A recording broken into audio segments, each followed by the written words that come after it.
আমরা দেখছি যে পুলিশ এবং আর্মির যেভাবে কার্যকর থাকার কথা সে কার্যকারিতাটা একটু কমে যাচ্ছে। তার চাইতে বরং নতুন প্রজন্মের গ্রহণযোগ্যতাটা বেশি। আপনি হয়তো মনে থাকার কথা 5ই আগস্টের পরে যেভাবে বিভিন্ন জায়গায় চুরি ছিনতাই ডাকাতি শুরু হয়েছিল, তখন কিন্তু এই কিশোররাই অভিভাবকরা সম্মিলিতভাবে কিন্তু এটা করেছিল। ফলে আমরা বলতে চাচ্ছি সোশ্যাল এঙ্গেজমেন্ট, পলিটিক্যাল পার্টিগুলোর রেসপন্সিবিলিটি বাড়াতে হবে এবং এটার মাধ্যমেই ইলেকশনটা করতে হবে। আদার দেন শুধু পুলিশ, আনসার, বিডিপি এবং আর্মির উপর নির্ভর করে এই নির্বাচন আমরা আশঙ্কা বোধ করেছি বলেই আমরা এই প্রস্তাবটা দিয়েছি। তারপরে এটার থ্রেট কি, এটার পসিবিলিটি কি, ওনাদেরকে আমরা বলেছি একটা পাইলট স্টাডি করেন, তারপরে আপনারা এটাকে এক্সিকিউট করেন।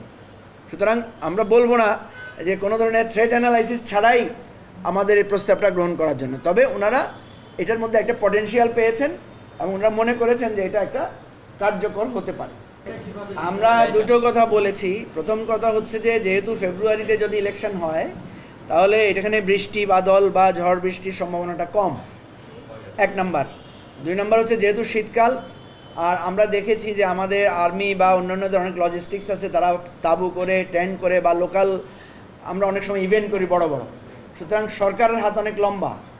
ইলেকশন কমিশন যদি চায় সোশ্যাল কন্ট্রিবিউশন সহ নানাভাবে এই ধরনের ইভেন্ট ম্যানেজ করতে পারবে। এটা মানে একটা এলাকা, একটা কেন্দ্রে এটা করাটা খুব বেশি কঠিন হবে না এবং আরও সুন্দরভাবে এটা করা সম্ভব এবং অল্প সার্ভিলেন্সের মধ্য দিয়ে, অল্প কিছু ক্যামেরার, সিসিটিভির ক্যামেরার মধ্য দিয়ে টোটাল ইলেকশন এরিয়াটাকে একটা সার্ভিলেন্সের মধ্যে ওনারা আনতে পারবেন।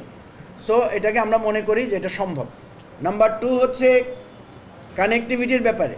আমরা বলেছি যে দেখেন এই ভোটারদেরকে অনেক দূর থেকে আসতে হয়। এখন আপনারা জানেন কমিউনিকেশন খরচ অনেক বেড়ে গেছে।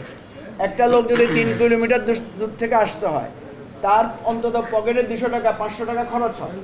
কোনো ভোটার, বাংলাদেশের এমন অনেক অংশ আছে যারা মনে করে আমার 200 টাকা খরচ করে ভোট দিতে যাওয়ার দরকার। ফলে এই ইলেকশনের সুযোগটা প্রার্থীরা নেয়। তারা 200 টাকা 300 টাকা তাকে বলে যে তোমার যাওয়া আসার খরচও দিব, আর পারলে বিরিয়ানির একটা প্যাকেটও দিব। ফলে দেখা যায় যে ভোটারের ডিগনিটিটা থাকে না।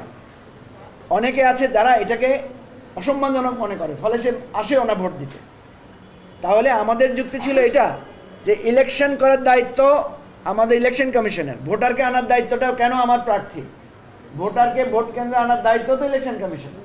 সো ইলেকশন কমিশন যদি এটা বিয়ার করে এবং পার্টিসিপেশন বাড়বে, আমরা আবার আশঙ্কা করছি এবারে, যেটা আমাদের ইলেকশন কমিশনার সাহেব উনি সুন্দর বলেছেন যে আগে পয়সা দিত ভোট কেন্দ্রে যাওয়ার জন্য, এবারে কোনো দল এমনও করতে পারে যে পয়সা দিব ভোট দিতে না যাওয়ার জন্য।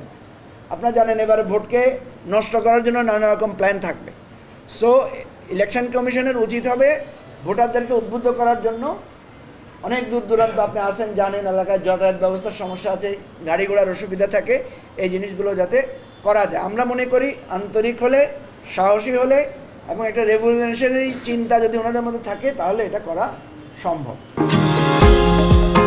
নিউ ইয়র্ক থেকে সম্প্রচারিত TVN 24 টেলিভিশন বিশ্বজুড়ে বাঙালির কণ্ঠস্বর।